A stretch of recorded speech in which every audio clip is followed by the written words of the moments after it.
For today's video, magpra-practice tayo ng mga bata. Tara at samahan nyo ko dahil isang makabuluhang gabi ang ating pagsasamahan. Ito yung gabi na pra-practice ko ng creative folk dance sa mga grade 9 students, kung saan iba't ibang estudyante o grade ang magpe-perform. Sa darating na March 7, sila nga pala o kami ay estudyante dito sa Mindoro Integrated School. Ang sabi ng mga bata sa akin ay kahit anong folk dance daw dito sa Pilipinas. Kaya napagdesisyonan ko na lang na gawin na creative folk dance. Ang konsepto ng sayaw nila ay tungkol sa agrikultura, kung saan ipinapakita nito kung ano at paano ang pamumuhay ng mga magsasaka. Ang mga magsasaka pala dito sa Pilipinas ay mahalagang bahagi ng kultura na ipapasa ang tradisyong pagsasaka mula henerasyon sa henerasyon. Sila ang nagbibigay ng pangunahing pagkain tulad ng palay at gulay.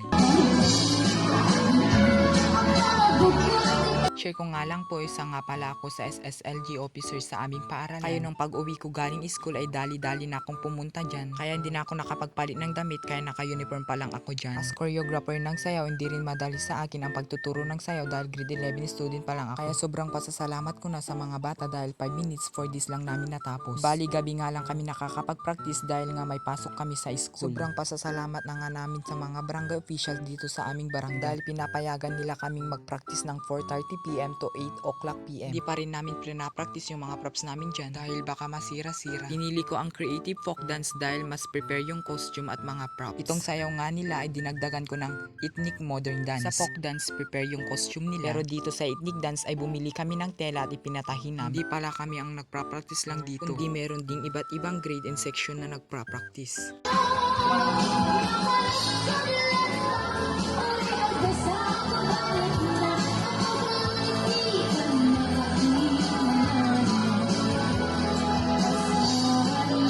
Ganito pala kalawak ang aming barangay, malinis na nga, maganda pa. Abangan ninyo ang video ng mga performance ng mga bata. Hanggang dito na lang muna tayo. Thanks for watching.